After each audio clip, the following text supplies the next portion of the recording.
चमचमीत सांडग्याची किंवा वड्याची भाजी. सांडग्याची भाजी तर सर्वांनाच आवडते. करायला एकदम सोपी, पण बऱ्याचदा सांडगे शिजत नाही किंवा भाजी खूप जास्त घट्ट होते. अशा साध्या साध्या सोप्या गोष्टी मी या ठिकाणी शेअर केलेल्या आहे आणि पारंपरिक पद्धतीने सुद्धा मी या ठिकाणी दाखवलेली आहे. चपाती असो, भाकरी असो किंवा भात असो, सर्वांसोबत ही भाजी अप्रतिम लागते. रेसिपी एकदम सोपी आहे. व्हिडिओ शेवटपर्यंत बघा. आवडल्यास लाईक आणि सबस्क्राईब नक्की करा. नमस्कार, मराठी स्वयंपाकमध्ये आज आपण करतोय चमचमीत अशी सांडग्याची भाजी. तर रेसिपीला सुरुवात करूया. तर त्यासाठी साहित्य काय लागणार आहे ते पाहूया. तर या ठिकाणी मी घेतले आहे 1 वाटी सांडगे घेतले. तर हे सांडगे मिश्र डाळीचे आहे. हे सांडगे झाऱ्याचे आहे म्हणून लवकर शिजतात. तर सांडगे मी या ठिकाणी 1 वाटी घेतले, त्यामुळे 2 वाटी बारीक चिरलेला कांदा घ्यायचा. कांदा थोडा जास्त घालायचा म्हणजे भाजी थोडी मिळून येते आणि चवीलाही छान लागते. त्याचबरोबर आपल्याला वाटण्यासाठी लागणार आहे 2 चमचे सुक्या खोबऱ्याचा किस, 1 इंच आलं, 10 ते 12 लसूणच्या पाकळ्या आणि थोडीशी कोथिंबीर. हे सर्व आपल्याला वाटण्यासाठी लागणार आहे.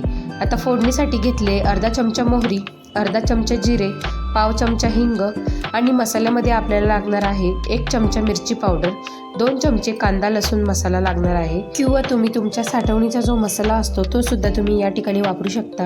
चवीनुसार मीठ आणि पाव चमचा हळद लागणार आहे. तर आता आपण साहित्य बघितले, आता आपण वाटण काढून घेऊया. त्यासाठी मिक्सरच्या भांड्यामध्ये घेऊया. खोबरे घ्यायचे. खोबरे घातल्यानंतर आलं घालायचं, लसूण घालायचा आणि कोथिंबीर घालून याची छान असे दरदरीत वाटून घ्यायचे.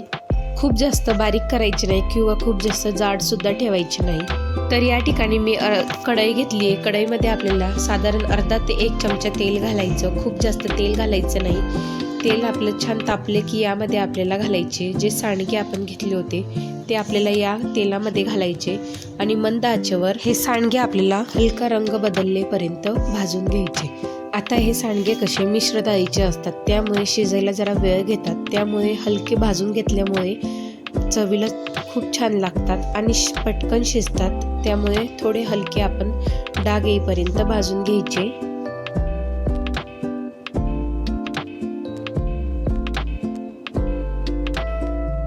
तर सांडगे बघा आपण छान असे खरपूस होईपर्यंत भाजून घेतले. रंग सुद्धा छान बदललेला आहे. छान असा खमंग वास सुद्धा येत आहे. आता आपण हे सांडगे आपण एका प्लेटीमध्ये काढून घेऊया आणि संपूर्ण गार करून घेऊ.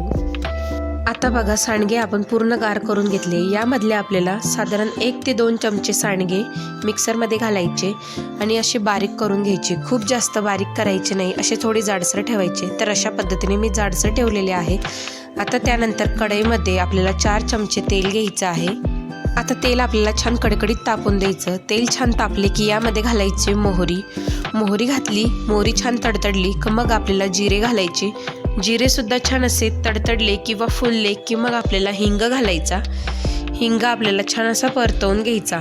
आता हिंग, जिरे, मोहरी छान परतल्या गेल्यानंतर यामध्ये आपल्याला आता तयार केलेले जे वाटण होते ते आपल्याला घालायचे आहे. संपूर्ण वाटण आपण या फोडणीमध्ये घालायचे आणि छान असे परतवून घ्यायचे आहे. आता गॅस आपल्याला कमी करायचा आणि हे वाटण या फोडणीमध्ये छान परतवून घ्यायचे. आता फोडणी आणि हे वाटण आपल्याला साधारण अर्धा मिनिटासाठी छान परतवून घ्यायचे. आता अर्ध्या मिनिटानंतर बघा फोडणी आणि हे वाटण छान परतवून घेतले. यामध्ये घालायचा बारीक चिरलेला कांदा. आता कांदा घालून पुन्हा याला आपण साधारण 1 मिनिटभर छान परतवून घेऊया. आपल्याला कांदा घालून खूप जास्त परतवायचा नाही. कांदा थोडा हलका गुलाबी होईपर्यंत आपल्याला परतवायचा आहे. कांदा आणि वाटण छान परतले गेले. आता आपण यामध्ये घालायचे सुके मसाले. सर्वात पहिले घालूया हळद घातली. मिरची पावडर घालायची.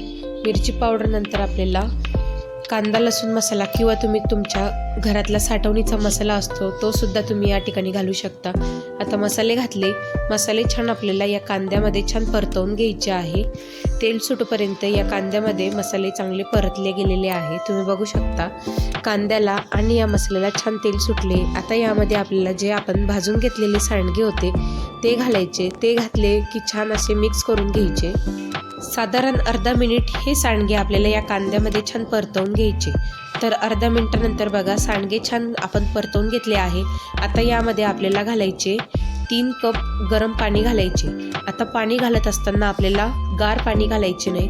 छान असे उकळलेले पाणी यामध्ये घालायचे म्हणजे सांडगे हे पटकन शिजता, उकळी लवकर येते. कारण मिश्र डाळीच्या सांडग्यांना शिजायला उशीर लागतो, त्यामुळे पाणी घालत असताना गरम पाण्याचा वापर करा. आणि आता आपण 1 कप सांडगे घेतले होते, त्यासाठी मी या ठिकाणी 3 कप पाण्याचा वापर करते. तुम्हाला थोडे कमी किंवा जास्त सुद्धा पाणी लागू शकतं. आता यामध्ये आपण चवीपुरते मीठ घालायचे. मीठ घालत असताना लक्षात घ्या, मीठ आपण हे सांडग्यामध्ये वापरलेले असते, त्यामुळे मीठ घालत असताना बेताने घाला. आता आपण रश्श्याला आणि सांडग्याला छान अशी उकळी काढून घेऊया. आता या सांडग्याला बघा छान अशी उकळी आली. आता या उकळीमध्ये आपल्याला हे जे आपण बारीक करून घेतलेले सांडगे होते त्याची आपण भरड घालूया.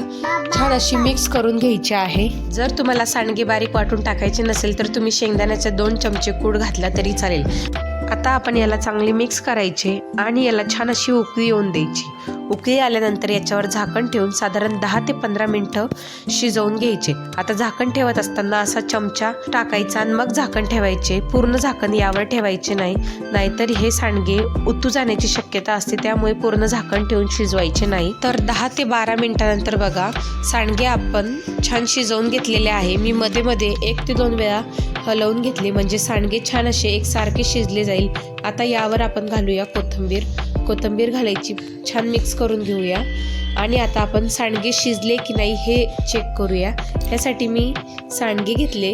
ते सांडगे आपण अशा पद्धतीने दाबून बघूया, म्हणजे सांडगे आपले व्यवस्थित असे शिजले गेलेले आहे. तुम्ही बघू शकता असे पटकन असे तुटल्या जात आहेत.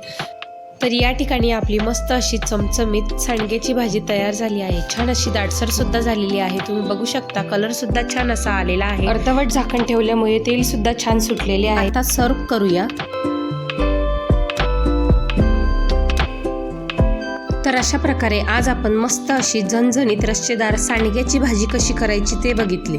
या ठिकाणी मी जी पारंपरिक पद्धत असते तशा पद्धतीने मी तुम्हाला सांडग्याची भाजी कशी करायची ते दाखवले आहे. तुम्हाला ही रेसिपी कशी वाटली ते मला कमेंटमध्ये नक्की सांगा. पुन्हा भेटूया अशाच एका नवीन व्हिडिओमध्ये. तोपर्यंत धन्यवाद.